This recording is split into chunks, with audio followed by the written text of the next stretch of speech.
All right, we're gonna get started here. It's 9, and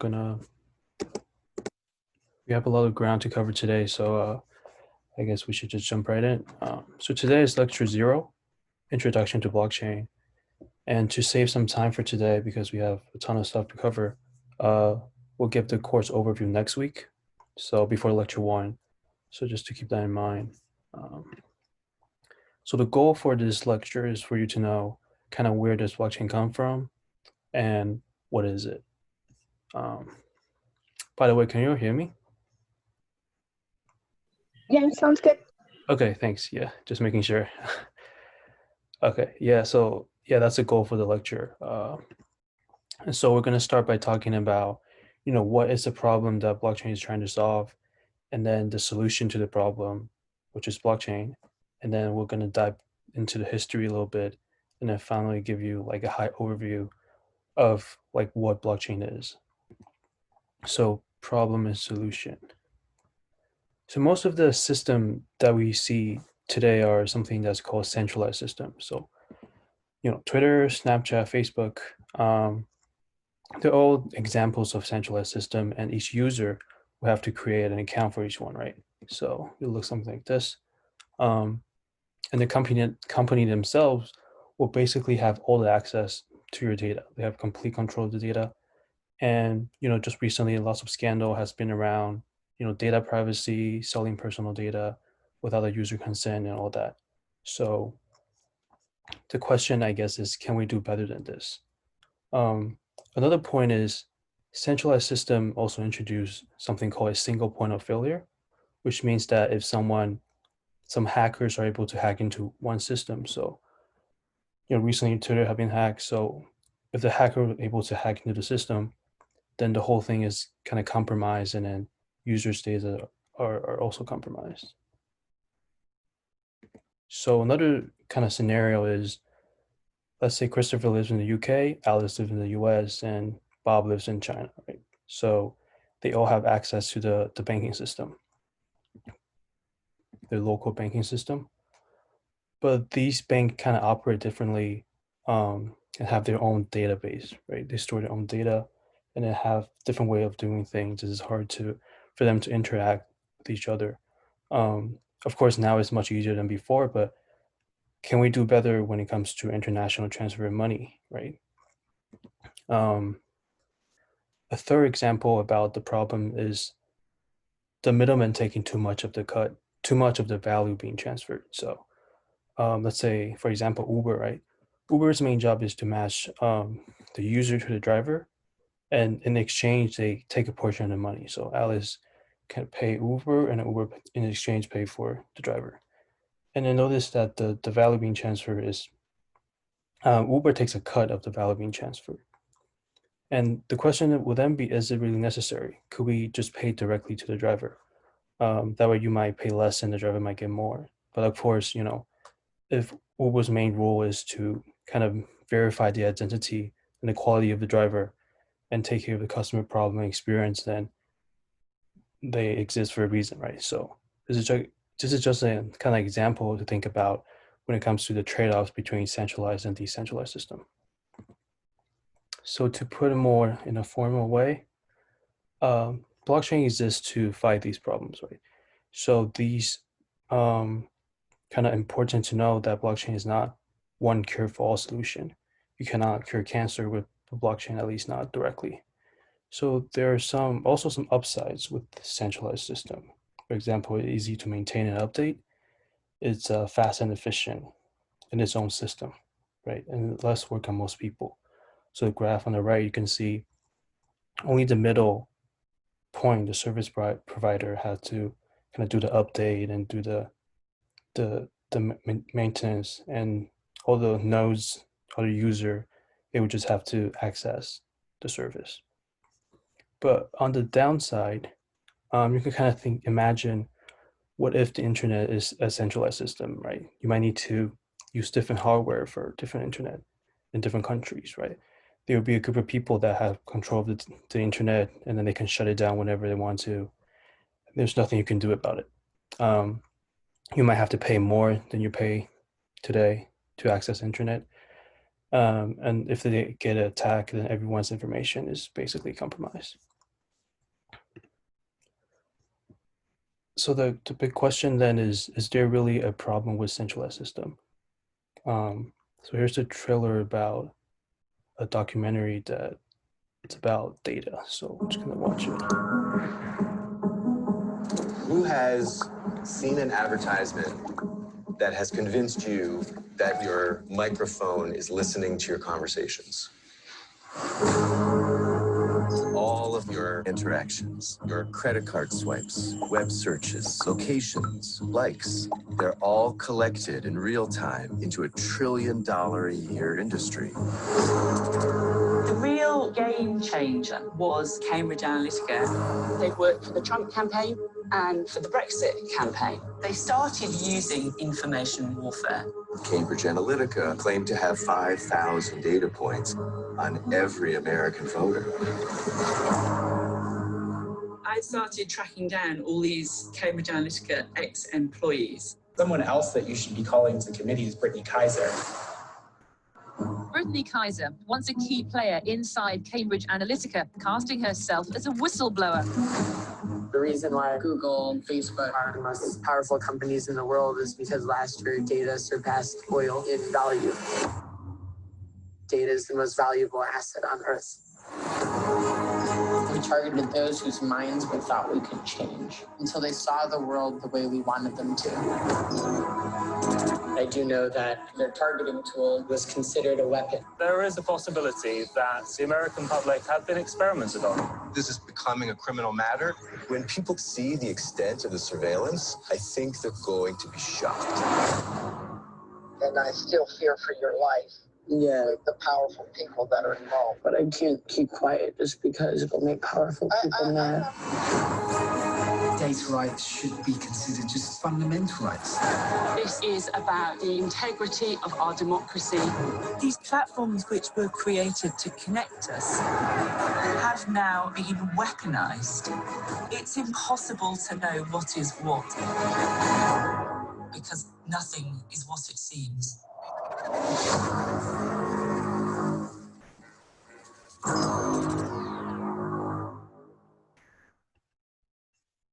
Yeah, so this documentary was called The Great Hack, and for those who want to check it out, it's pretty cool. I guess the main takeaway is not that, tech companies are terrible or something like that, is that, data is important, and how we store data now becomes something that's more important, right? Yeah, so an example for blockchain is something that will look like this. So the company will have to access data on the blockchain, but only with the permission of the user, right? And then this one right here is the blockchain that kind of serves as a single source of truth without the party needing to trust each other, and they don't have to kind of trust each other to maintain their customer data. So another example would be, different hospital at different countries could access the same medical data. So you don't have to fill out the forms when you go to all the forms when you go to a different hospital. A more realistic example would be something like this, that each bank would keep a copy of the blockchain, so that, which basically makes them something called a node. And so basically they keep an eye on the blockchain and check for changes on the blockchain to make sure that the blockchain matches with their record. So we'll talk more about how that blockchain is achieved. But the question right now is, who decides the state of the blockchain, right? Who defines the single source of truth? Who defines that single line of blockchain? And the answer to that is a network of computers. They collectively reach a single consensus. So building on top of what we have right now, it will look something more like this, right? On the outside, you have the bank, and then the user, and then this network of sort of computers that sort of generates a single source of truth for the blockchain, and then people could access the data. So for now, you can think of it as the nodes in a network kind of constantly talking to each other and eventually produce a single source of truth that then people can access. So, okay, so what does decentralized mean in a more definitional way? You can think of it basically like the structure of the internet today, right? Which makes it kind of impossible to shut the internet down. And then blockchain is basically a decentralized database system. So the data is stored in multiple places instead of just one place. But it might seem kind of counterintuitive, right? The way to protect your data is to give it to more people. Well, yes, but there are some layer of protection that we'll talk about more in future lectures. And obviously, you don't want to put everything on the blockchain, right? Again, you have to think of the kind of the trade-offs. So when you try to buy something, from what we have right now, you have to go through the network, and then the network kind of go talk to the bank, and the bank will talk to the store. But when you really think about it, why do we need a bank as middleman again? So in fact, this is an example of Bitcoin. Bitcoin is the first peer-to-peer, meaning person-to-person payment system where people can directly transfer money to each other. So basically eliminate all middlemen. And kind of taking to the extreme a little bit will be something called a distributed system. So that would be everyone having kind of their own server at the house and store their own data. And then they have, that way they have, complete control over the data. And then this is also representation of the Bitcoin peer-to-peer network. So something like this, I don't know if you can see it. Yeah, okay. So there's something, the network inside of the blockchain is distributed, but on the outside it's kind of decentralized because you have to access the nodes inside of Bitcoin. So what kind of looking at a bigger picture, the internet that we know today, some people call it the internet 1.0, which is the internet of information. So you can basically transfer information without virtually at no cost, right? So transfer of email, video, audio, stuff like that. You could have unlimited copies of data, which isn't ideal when it comes to things that with value like money or asset, right? Someone, it wouldn't make sense if someone could just copy your money, right? So blockchain kind of enables something called the internet of value that allows the transfer of values like money, assets, and maybe identity on the internet. This is just a comparison between kind of the internet information and internet value. So there's a lot of talk about, if blockchain is here to stay or not, but both sides have legitimate reasons, right? There are still some challenges that blockchain is facing, things like the impact on the environment, multiple copies of the same data. It's not very scalable. But on the other hand, it's revolutionary in a way that kind of reimagine how the society could work. And I guess the best way to find out is for you to learn and then make that decision yourself. So now kind of jumping into the blockchain history. So there are roughly 6 stages in the history of blockchain. So each circle represents a stage. And so like the origin, and then Bitcoin kind of joins in and then kind of expand the audience of blockchain.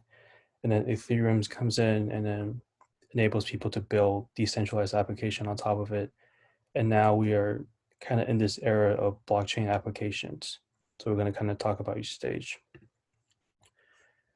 So back in 1991, there's 2 researchers, Stewart and Scott, they wrote this paper called How to Timestamp a Digital Document. And this is basically the first concept of blockchain, although they didn't call it blockchain back then. But they wanted to have kind of a secure way to store a digital document so that no random person can change the content of the document. So, and in addition to that, they also wanted to timestamp the documents, meaning proving that a document is published at a given time, right? So, and they turn out to use New York Times newspaper to do that. And well, how did they do it? Well, first they produce a unique fingerprint for the document. we'll talk more about how they kind of produce this fingerprint in the future. But this fingerprint is produced such that any change on the document, so any slight changes on the document, a new fingerprint will be produced. Will be produced, and then they put the fingerprint on the New York Times lost and found section, so as kind of like a public proof that this is the original fingerprint. So now if anyone wants to change the document content, which would produce a new fingerprint, but then that newly produced fingerprint will not match the one on the newspaper. So people can know that the document has been changed. But if they really want to hack the document, they will have to go around and change every single New York Times paper out there in order to convince people. So that's a very hard task. So this is kind of like the central idea of blockchain, right? Except now the fingerprint is put on computers instead of papers. So there's also this thing called cypherpunk that is kind of like a movement that they are a group of people that advocates for the use of strong cryptography and privacy-focused technology. And they're kind of opposed to censorship and monitorship between government and police. So they believe that privacy is different than having secrets. People should have privacy. And then one of the most famous sentence from the manifesto on the left is that privacy is the power to selectively reveal oneself to the world. And this is it's this kind of movement that kind of influenced a lot of the technology that blockchain uses. And then fast forward to 2008, that's when Bitcoin was created. And I think most of you know what Bitcoin is, or at least I've heard of it. It is a cryptocurrency that's decentralized. And the underlying technologies that powers Bitcoin is the blockchain that we know today. So this is the email that kind of started it all. On October 31st, 2008, this email was sent to the cryptography mailing list with a link to the paper. And you can see this paper right here on the right. So it turns out that this paper was written by a person called Satoshi Nakamoto. You can see the kind of the overview of the paper right here, and you also read the paper as a homework assignment on the lecture of Bitcoin. But you might be wondering, who is this person called Satoshi Nakamoto? And in fact, we don't know. We don't know if it's a he or she or they. Satoshi decided to not reveal his or her or their real identity. But there are some potential suspects. So some people right here say it's Hal Finney, who is the first transaction recipient of Bitcoin. Someone suspect the U.S. government, the NSA, have some involvement with it. And then this person called Daria Nakamoto, who is a Japanese American computer engineer whose birth name was coincidentally Satoshi Nakamoto, and so on. But no one knows for sure. And then who is Satoshi Nakamoto? And they'll probably remain this way going forward. So in early 2009, the first Bitcoin transaction happened to this person called Hal Finney. And in the middle of 2010 is when someone uses 10,000 Bitcoins to buy $25 worth of pizza. So this is the first kind of Bitcoin in exchange for something with real value. And the picture on the right is the exact picture of the person who purchased the pizza with 10,000 Bitcoin. So I looked it up kind of earlier today, and 10,000 Bitcoin today is worth around $105,431,000. So that the pizza better be good. And today the price of one Bitcoin is $10,500, roughly $10,500. And you can see on the graph on the left that there's been a lot of ups and downs over the years, and that's one of the, I guess, features of cryptocurrency that is kind of unstable. But the amount of Bitcoins transaction generally keeps growing over the years.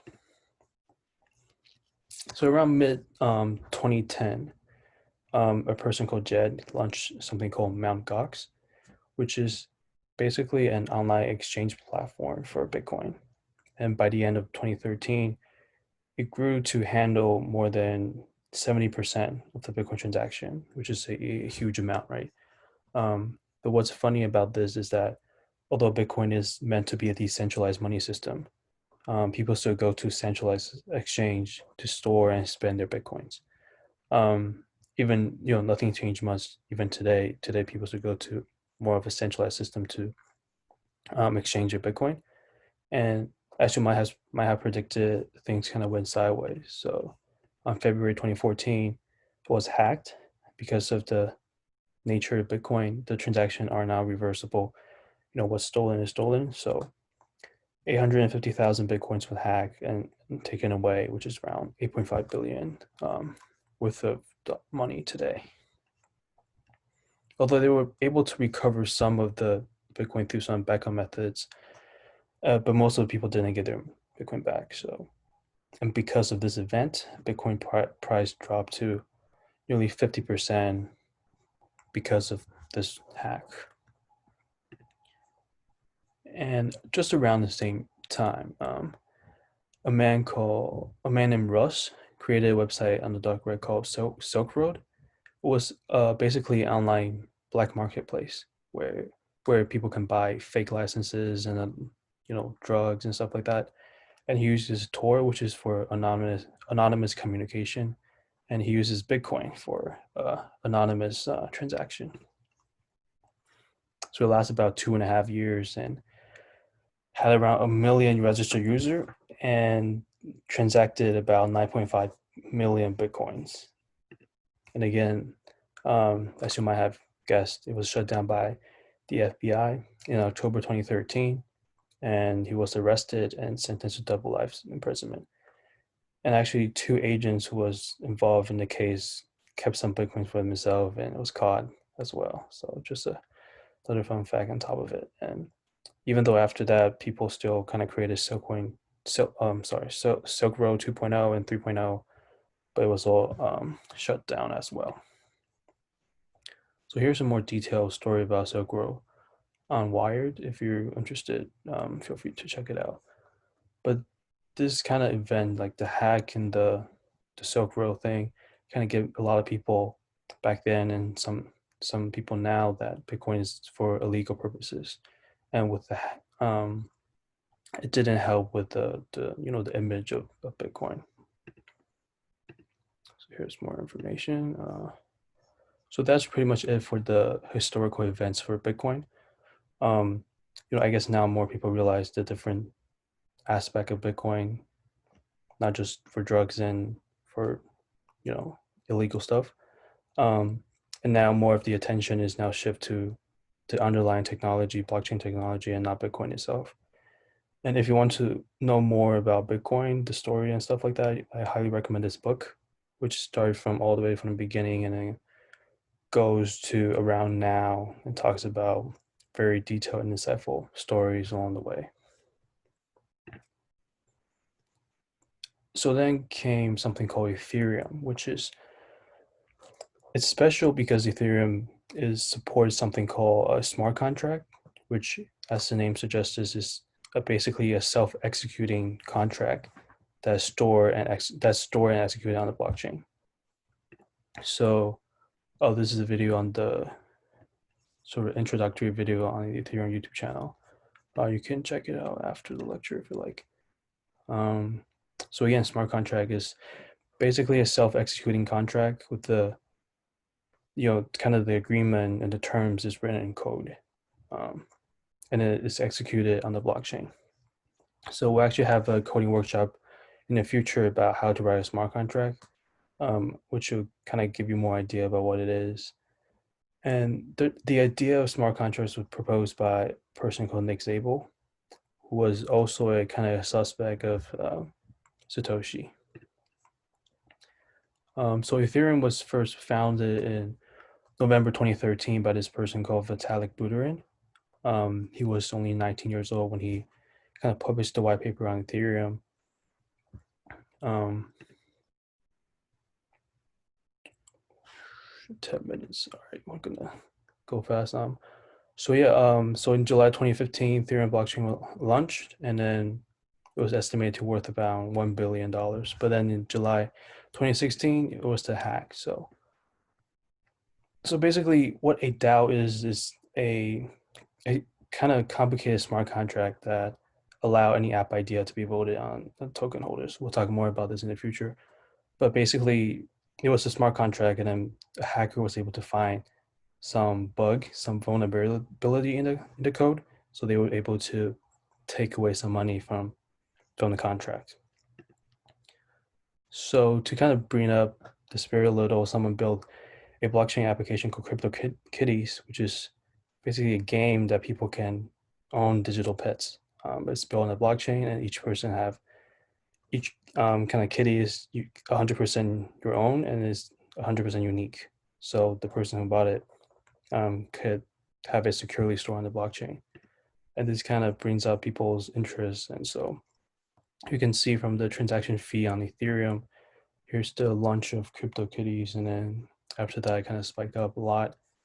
And in fact, there were so many people playing the games that the transaction fee of Ethereum was at an all-time high. So people kind of love playing the games. And that kind of started this era of dApps, which is called decentralized application. And Ethereum becomes the kind of the go-to platform for creating the apps. So the price of Ethereum today is around one Ether is around $346. This is kind of a comparison between Bitcoin and Ethereum. So what exactly is a blockchain? We're gonna give like a high overview today. There's a definition. I'll just skip this for now. So kind of go over what a blockchain is. So you have some data, right? And then you put those data into a block. And then you feed those data into a magical box. We'll talk more about what this box is in the next lecture. But this magical box, will produce a unique fingerprint. So let's say the fingerprint for this block is 9. And then you have another bunch of data, and you put them in a block. And then the way you kind of link these two blocks is to put the first block's fingerprint in the second block, so that now the second block is dependent on the first block. So that's the way you link them together. And then you do the same thing for the second block, and then that's linked to the third block, and so on. Don't worry if it doesn't make sense for now. That's the purpose for this course. Just kind of give you an idea of what it is. Hopefully when you look back at it, you'll kind of know what it means. But so what it means for blockchain to be decentralized, meaning that you give multiple people a copy of the data. So it's not just one person have control of the data, it's multiple people. There's a video that kind of explain what blockchain is. And this is also one of the assignment for today if you want to watch. So kind of go over what's in the video. So a block basically have 3 components: the data, the hash, and the hash of previous block. The hash is the same as what we talk about fingerprint, and then the hash of previous block is basically the fingerprint of the block before. And you link those blocks together again by putting the fingerprint to the first block on the second block right here. So that now, if you think about it, when someone's trying to change the content in the second block, right? Now the fingerprint changes as well because the fingerprint is unique based on the data. And now this one doesn't match the third block. So now people know that this one's data has been changed. And again, you give the data to multiple people so that no one have complete control over the data. And then everyone kind of talk to each other and reach to a single consensus on the single source of truth. So I guess the core idea for blockchain is that it is an immutable ledger, which is meaning unchangeable ledger of data without relying on a central authority. still many questions remains, right? What are those magical boxes, which we'll talk about in the next lecture. How do we reach consensus, right? And in other words, which block to keep? How do we know which block to keep, which block to discard? What do we want to store? Who will want to store the entire blockchain? This comes with the question of who wants to make new block and who kind of verifies the correctness of the data on the blockchain, and then what kind of data to put inside the block, right? How do we make it, kind of transparent because everyone have it, but still private so that people's privacy won't get messing around. So, and kind of what applications can we use with this technology? Some additional material for the definition. And then lastly, I believe, lastly, you want to talk about some of the application that blockchain could have. So obviously cryptocurrency, Bitcoin, Ethereum, and there are a ton out there. And the healthcare, we kind of talked about a little bit in the beginning, is that you can store medical data on the blockchain so that you don't have to fill out the form every time you go to the hospital. And then you could kind of keep the same record for everywhere you go. And then it's also useful for government voting, so which is pretty relevant in the US right now, but the blockchain just might be the most secure way to do online voting, because the data is unchangeable once it's put on the blockchain, and then no one could kind of vote for you because if you have your password secure, you can prove that you're the one who's voting. And then the music industry, they're able to receive direct payment from the listener, so going through a record company, things like that. And then insurance, which improves the transparency. Digital ID, you're able to have control of your own data and stuff like that. And then supply chain, which actually IBM is using right now, and Walmart is a customer of them.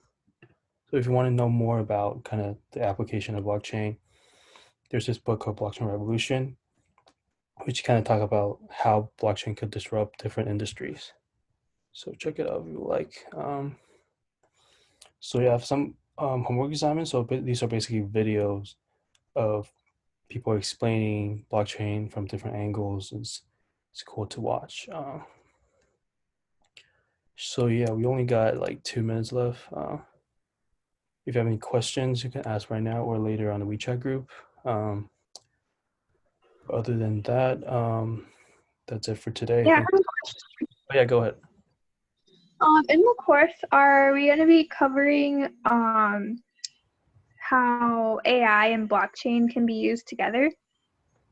That's not, we're not gonna directly cover it, but if you want, you could kind of do some research about it and then do some presentation, because we have like a final project that people could do, like research one aspect of AI application and then present it, if that's something you want to do. But okay, cool.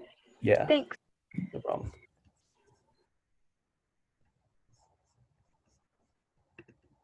So yeah, we're running out of time. Yeah, that's all for today, and thank you guys for joining. Thank you. Thanks.